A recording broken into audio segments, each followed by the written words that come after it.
The title of my message today is Anchors that can help us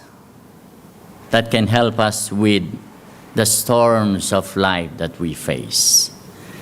We live in a pandemic world where some people are already getting depressed because of this pandemic. I'm always up to date with the news. I like to make sure that I am updated. So I'm reading. I can see a lot of young people, some not only young people, are committing suicide because to them this is too much. A lot of people are facing storms in their lives. Maybe you are facing a financial crisis of storm today. Maybe you're facing a relationship problem, or maybe you're facing a family problem. Whatever the storms that are in your lives today, we can be rest assured that God is with us. If you have your Bibles with you, please turn it with me in the book of Acts. The book of Acts, chapter 27, we would like to start from verse 14 to 29. The book of Acts, chapter 27, verses 14 to 29. I am an old-fashioned preacher. I would like to read from the King James Version. It says, "But not long after, a tempestuous headwind arose called Euroclydon. So when the ship was caught and could not head into the wind, we let her drive. And running under the shelter of an island called Clauda, we secured the ship with difficulty. When they had taken it on board, they used cables to undergear the ship, and fearing lest they should run aground on the Syrtis sands, they struck sail and so were driven. And because we were exceedingly tempestuous, and the next day they lightened the ship, on the third day we threw the ship's tackle overboard with our own hands. Now when neither sun nor stars appeared for many days, and no small tempest beat on us, all hope that we would be saved was finally given up. But after long abstinence from food, then Paul stood in the midst of them and said, 'Men, you should have listened to me, and not have sailed from Crete and incurred this disaster and loss. And now I urge you to take heart, for there will be no loss of life among you, but only of the ship. For there stood by me this night an angel of God, to whom I belong and whom I serve, saying, Do not be afraid, Paul. You must be brought before Caesar, and indeed God has granted you all those who sail with you. Therefore, take heart, men, for I believe God that it will be just as it was told me. However, we must run aground on a certain island. When the 14th night had come, as we were driven up and down in the Adriatic Sea, about midnight the sailors sensed that they were drawing near some land, and they took some soundings and found it to be 20 fathoms. And when they had gone a little farther, they took soundings again and found it to be 15 fathoms. Then, fearing lest we should run aground on the rocks, they dropped 4 anchors from the stern and prayed for day to come. And as the sailors were seeking to escape from the ship, when they had let down the skiff into the sea, under pretense of patting out anchors from the prow, Paul said to the centurion and the soldiers, Unless these men stayed in the ship, you cannot be saved. Then the soldiers cut away the ropes of the ship and let it all fall off. You know, the context of this passage that we have read, Paul was with his friends were sailing towards Rome because these brave sailors were in a storm that seems to be overwhelming. You know, in an effort to save the ship and their lives, They cast 4 anchors into the sea. Sadly, these anchors proved ineffective against the storm, and the ship was ultimately lost. However, on board that ship was a man named Paul. He was a special man. Why? Because he was a child of God. Praise God that we are the children of God. That he was on a mission, that we are in a mission to preach the gospel of the kingdom of God, that Jesus is coming soon. He was a man of faith, especially these pandemic days. We should be men and women of faith. And then he was in fellowship with God. Friends, we should be in fellowship with God, because in John 17:3 it says, "This is eternal life, that they may know you, the only true God, and believe in Jesus whom thou hast sent." These sailors threw 4 anchors into the sea in an attempt to steady the ship. These anchors failed. And as I read this text, I become aware that Paul had some anchors as well that we can learn from, that he was so steady. Even though the ship was shaken and battered, Paul was able to stand steady and strong. And if we learn from these anchors that he had in the present, that he was having these anchors in his life, we too can pass through the storms of pandemic and whatever storms we have in life. Amen. Amen. The first anchor that can help us in the storms of life is the presence of God. In verse 23, it says, "For there stood by me this night an angel of the God to whom I belong and whom I serve." Even in the midst of that raging storm, Paul found that he was not alone. The Lord came to him and ministered peace to his heart. Have you ever experienced that peace that God can give you? Jesus said, "Peace I give to you. The peace I live with you." It is not like the world gives, in this world, right? In this world we will have some tribulation, but be of good cheer. Jesus said, "I have overcome the world." Regardless of the storm that tosses your life and mine today, if we have the same confidence that Paul had in his relationship with God, then we can have faith in his promise to be with us always. In Matthew 28:20 it says, "And lo, I will be with you always." Pastor Brian, that's a Korean translation.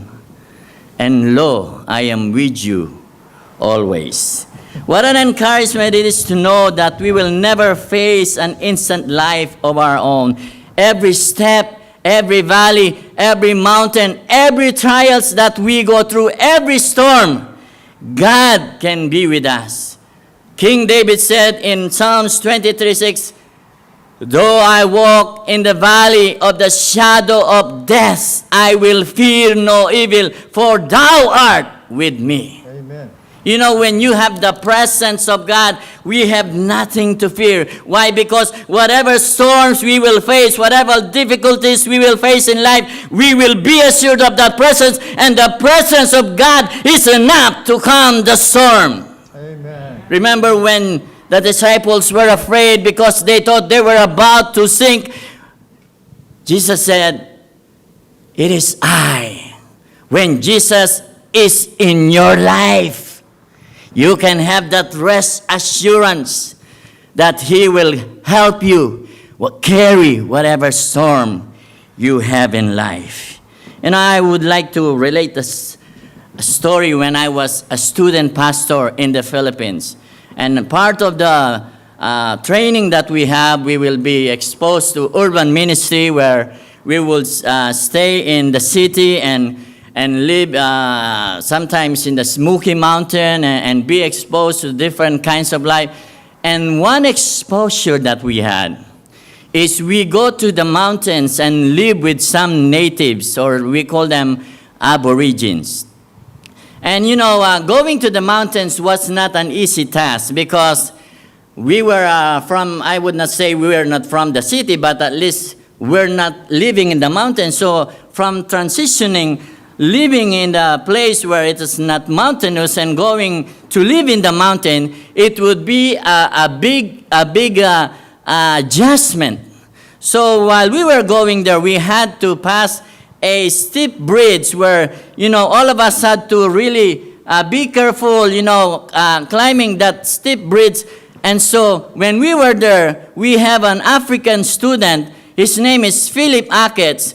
And he just yelled at us, "Who pushed me? Who pushed me?" We were like, shocked.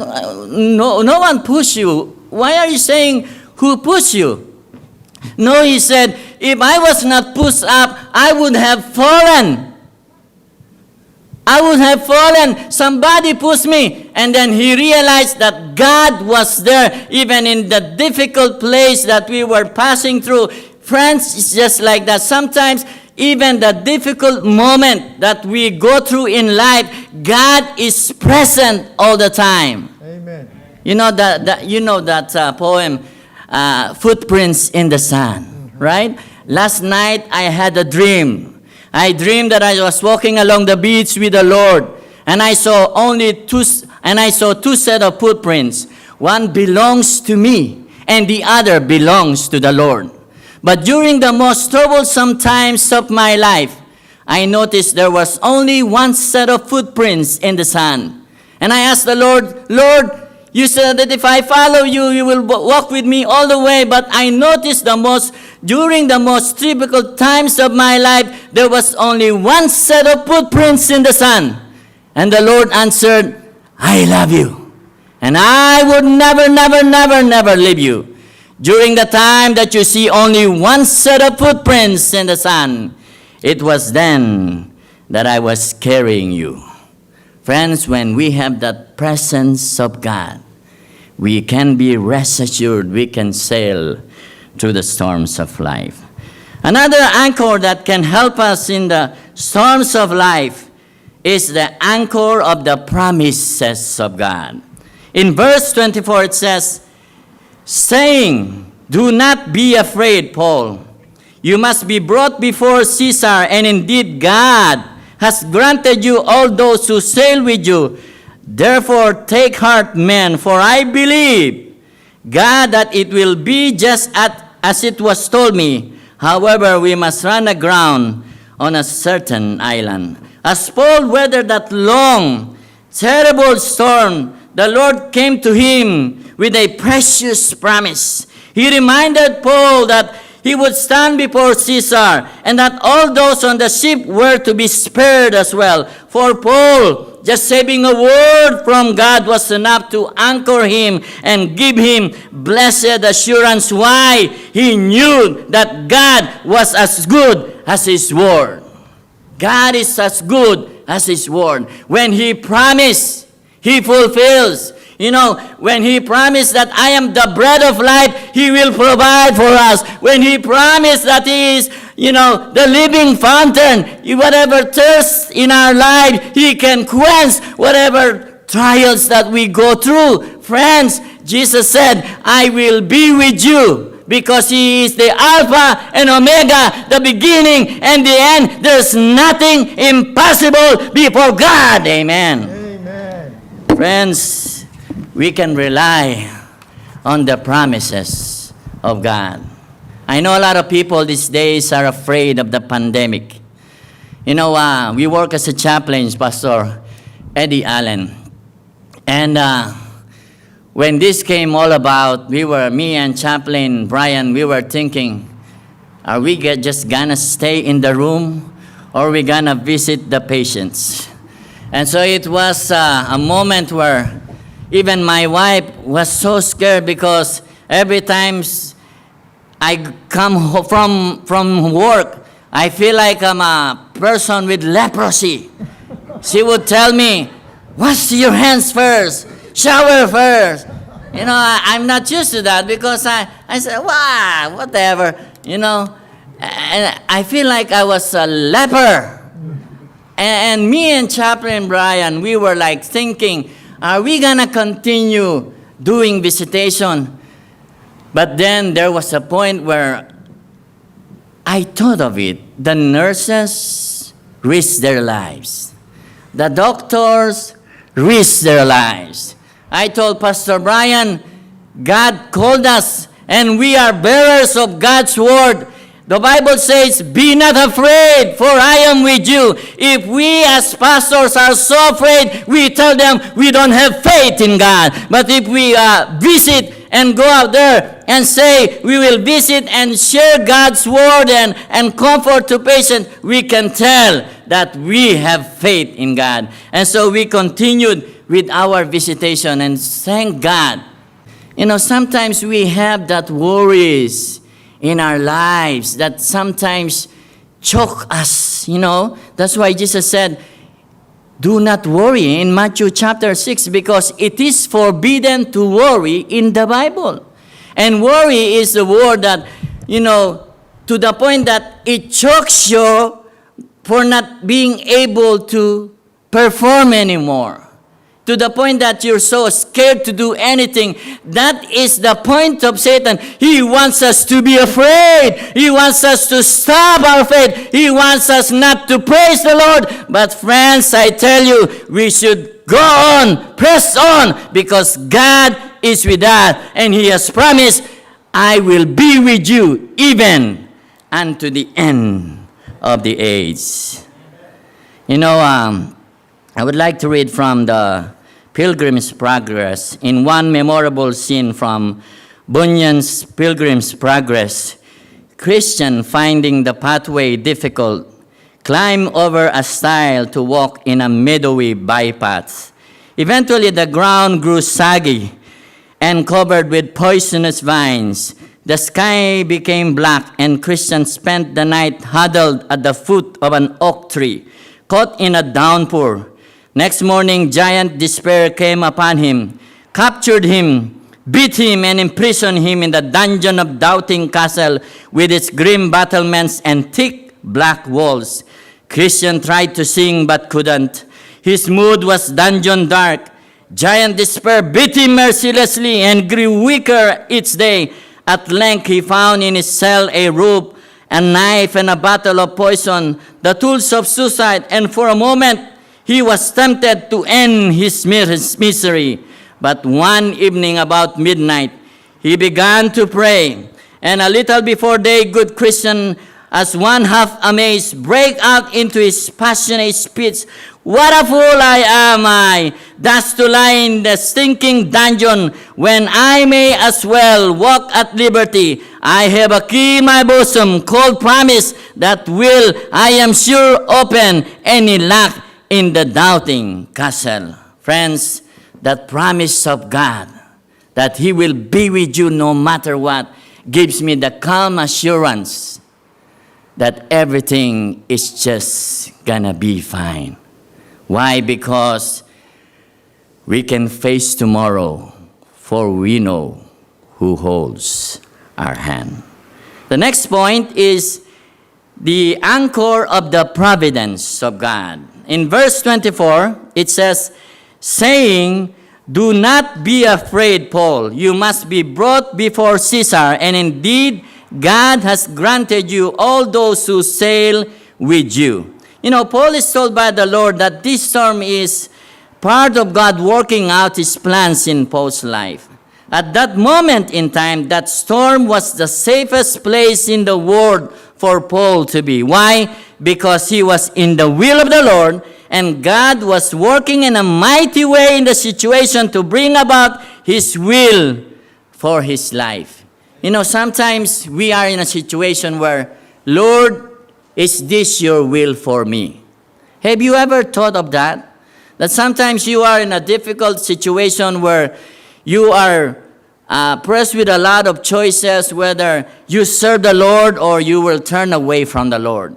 Sometimes you are in a situation where you want to choose, will I go back to ministry or forsake ministry? You know, I would like to relate with you. When I was new here, I came to the States. I did not want to be a pastor. Why? Because I knew in myself that I am not that articulate, I am not fluent in English, And I always have that low self-esteem that I am not good and I am not enough. And so I never really applied as a pastor or as a chaplain. I apply as a transporter. And you have a little pride when you come from the Philippines because I was hiding from the members who I know in the church. And so as I was hiding, it so happened as I was pushing the patient, it is the daughter of the elder. I was so, a little embarrassed because I had a little pride. I was a pastor in the Philippines. And so I work as a chaplain, as a counselor, but I never applied.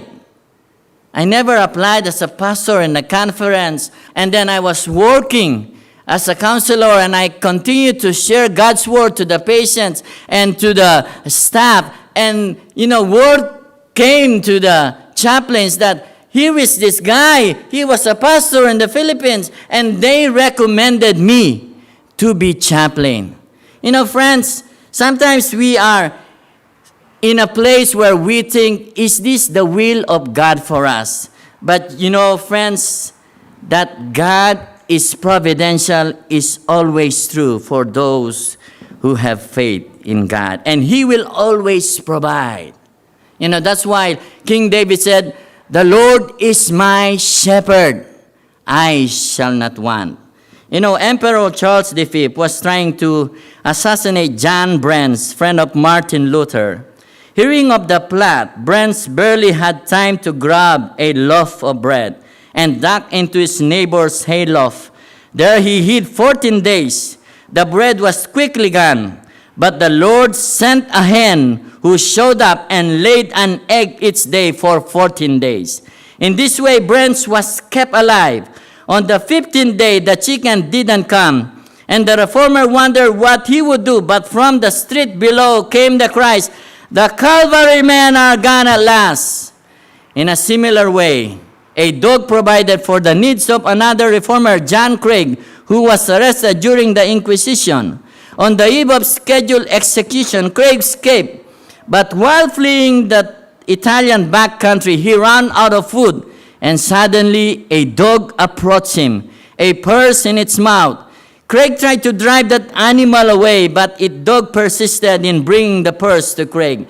In it was enough money to take him to freedom. Similarly, Robert Bruce of Scotland was running for his life. Fleeing persecutors, he ducked into a small cave, and a spider immediately appeared and spun a web over the opening. Bruce's pursuers ran across the landscape knowing he was near. Two of them approached the cave, and one of the men started to go in. The other one stopped him, saying he could have never gotten in there without breaking the spider's web.